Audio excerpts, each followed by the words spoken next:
नमस्कार दोस्तों। एक और इंटरेस्टिंगली आपका चूंकि साइंस एक प्रॉब्लम चल रही थी तो साइंस में मैंने थोड़ा और ढूंढा और एक दो दोस्त मेरे इस काम के लिए लगे हुए हैं, तो प्लीज़ मैं चाहूँगा कि आपको उनकी तरफ से दुआएं मिलनी चाहिए कि they are working very hard, तो मेरी इस चीज़ में मदद कर रहे हैं कि कहाँ से क्या चीज़ पढ़ी जाए।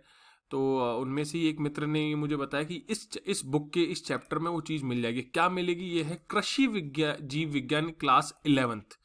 किसकी है? माध्यमिक शिक्षा बोर्ड राजस्थान अजमेर। और सब्जेक्ट मैं बता देता हूँ आपको कि कौन सा सब्जेक्ट है, कौन सा टॉपिक है। एक्चुअली इसमें बाकी सारी चीज़ें भी सम्मिलित हैं, बट खास तौर पे चैप्टर नंबर जो 17 है अपना क्या है? पादप वृद्धि एंड वृद्धि नियंत्रक सबसे ज़्यादा इंपॉर्टेंट है। आसानी से मिलता नहीं है, मैंने बहुत ढूंढा है एक्चुअली, मिला नहीं था, बट मैं आपको यहाँ दिखा देता हूँ कि क्या क्या दे रखा है इसने। वृद्धि प्रवर्धक क्या चीज़ें होती हैं, वृद्धि रोधक क्या चीज़ें होती हैं और अन्य चीज़ें क्या होती हैं।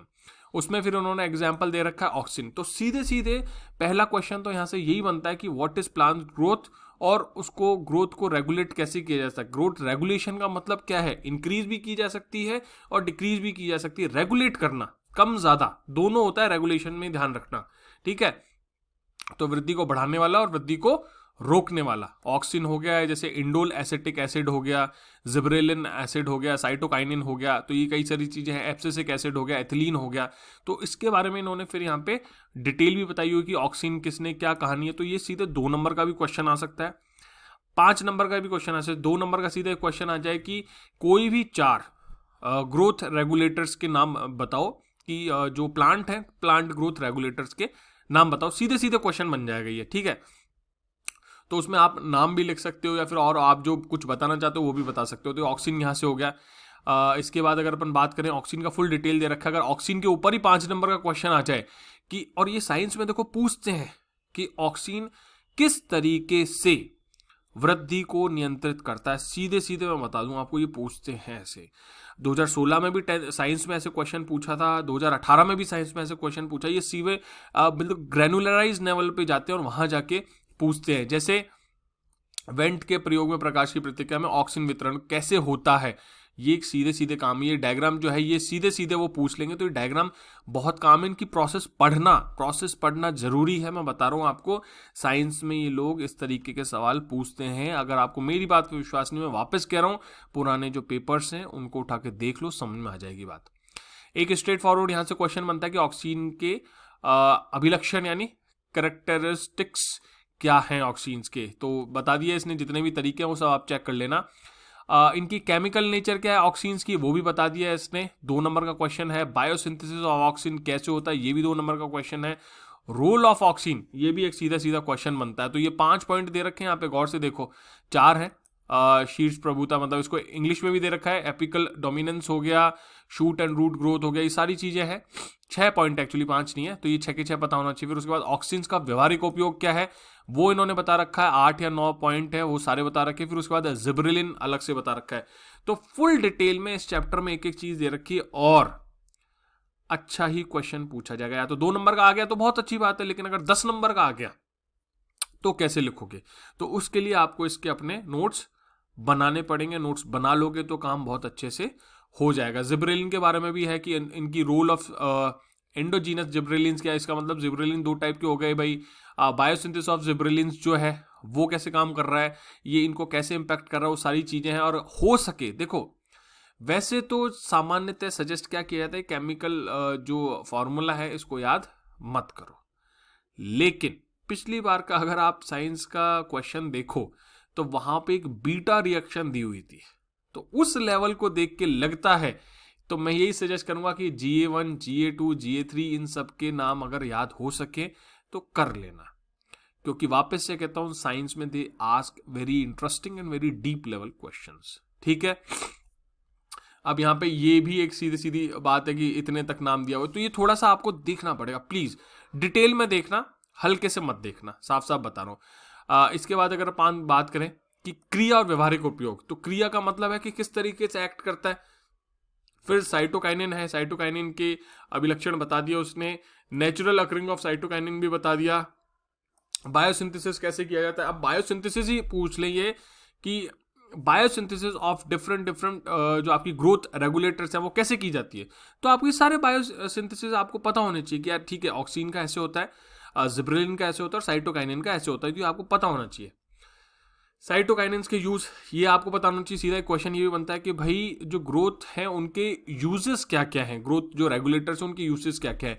तो आप बताओ कि सेल डिवीजन यानी कोशिका विभाजन है, दूसरा है मॉर्फोजेनेसिस यानी संरचना विकास है, एपिकल डोमिनेंस शीर्ष प्रभुत्व है, द रिचमंड लैंग इफेक्ट है, ये भी बता दो आप, प्रोटीन सिंथेसिस भी होता है, इसके अलावा साइटोकाइनिन और फ्लोर जो भी है, कमर्शियल यूसेज भी हैं, कमर्शियल एप्लीकेशन भी हैं। ठीक है, अब आती बात एब्सिसिक एसिड ABI भी जिसे कहा जाता है, उसकी केमिस्ट्री आ गई, रासायनिक संरचना है, जैव संश्लेषण बायोसिंथेसिस है, एथिलीन है।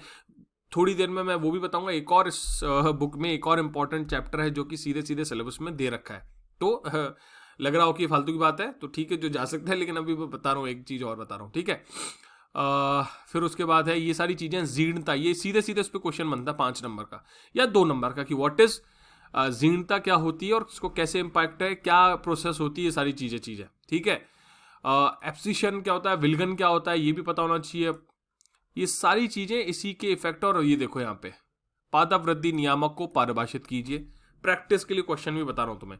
IAA GA ABA का पूर्ण नामकरण तो कोई नहीं है। वेंट द्वारा किए गए प्रयोग को ये तो नहीं पूछेगा। ऑक्सीन क्या अभिलक्षण हो गया, 2,4-D 2,4,5,5T MCPA क्या है, जिब्रेलिन के अभिलक्षण लिखो। शीतोपचार में काम आने वाले हार्मोन है, अंतर संबंध ये इंपॉर्टेंट देखो, साइटोकाइनिन है, ये सारी चीज, ऑक्सीजन का व्यवहारिक उपयोग है, साइटोकाइनिन का उपयोग, ये सारे क्वेश्चन है, इन पे प्रैक्टिस करो। ठीक है, ये देखो ऑक्सीजन हार्मोन की पौधों में भूमिका का वर्णन करो। तो ये सारे ही सीधे सीधे सवाल हैं जिन्हें आप प्रैक्टिस कर सकते हो। समझ गए बात? यह मैं शेयर कर दूंगा बुक, डोंट वरी, आपको परेशान होने की जरूरत नहीं है।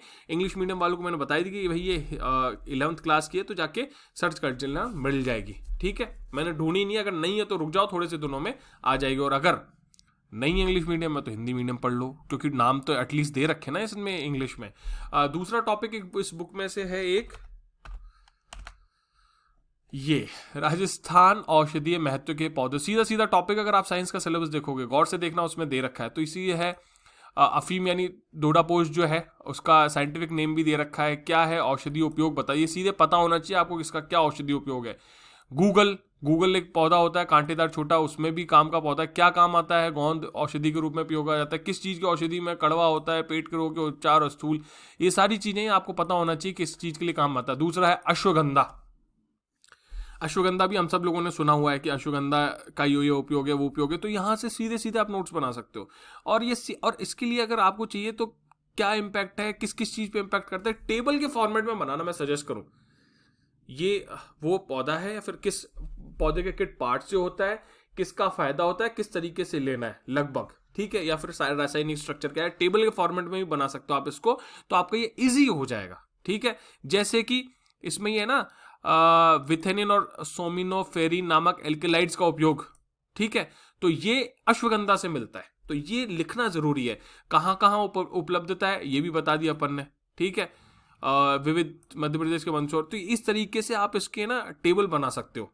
ठीक है, नेक्स्ट है सतवारी। तो इसको भी आप पढ़ कर सकते हो। किस रोग में उपयोग में काम आता है ये ध्यान रखना है कि भाई अगर ये औषधि है तो किस रोग में काम आ रही है। जैसे कि सतवारी सीधे सीधे मधु में इंसुलिन स्राव को उत्तेजित करती है, तो ये एक इंपॉर्टेंट चीज है। जैसे यहाँ पे अपन ने पढ़ा था ना, ये बलगम रोधी होने के कारण से तपेदिक का उपचार, टीबी, गूगल टीबी। ठीक है, एक और है यहाँ पे कि ग्वारपाठा अपन सबको पता है, घरों में बहुत सारा उगता है, लेकिन क्या उपयोग है क्या नहीं उपयोग है, ये सब चीजें पता होनी चाहिए। समझ गए मेरी बात? तो जैसे गूगल का औषधि रूप से महत्वपूर्ण भाग का नाम लिखिए, महत्वपूर्ण भाग। इस तरीके के सवाल अगर आप 2008, 10 और 12 के क्वेश्चन मैंने पूछे हैं ना, मतलब पेपर शेयर किए हुए हैं ना आरपीएससी के, वहां पे इस तरीके के साथ सीधे सीधे सवाल पूछा हुआ है, सीधा सीधा। और आरपीएससी यहाँ पे भी स्ट्रेट फॉरवर्ड क्वेश्चन पूछ सकती है। तो इसलिए बता रहा हूँ कि इतने सरल क्वेश्चंस को छोड़ो मत, इनको प्रिपेयर जरूर करो। वो भी यहीं से बनाएंगे, कहीं और से नहीं बनाएंगे, मैं बता रहा हूँ तुम्हें, मेरी बात मानो, अनुभव है। तो प्लीज इनको जरूर पढ़ो। इसके बाद जैसे ग्वारपाठे पौधे का उपयोगी भाग कौन सा है, इसमें ये भी देख लो कि कौन कौन से उपयोग है। अगर 5 नंबर का सीधा क्वेश्चन आए कि भाई किस किस तरीके से यूज किया जाता है, कौन कौन से रोगों में काम आते हैं, या फिर वो पूछ ले कि कोई 4 औषधीय पौधों के नाम लिखो जो राजस्थान में काम आते थे, ऐसे बता दो। इस तरीके से इस टॉपिक को आपको प्रिपेयर करना है, ठीक है। समझ में आ गई मेरी बात? जैसे यहाँ पे से अगर कोई क्वेश्चन है क्या? नहीं, इसमें तो कोई क्वेश्चन नहीं है। तो ये इस बुक के इंपॉर्टेंट चैप्टर से, आप भी अगर कुछ मिल जाए तो इस बुक में से ढूंढ लेना।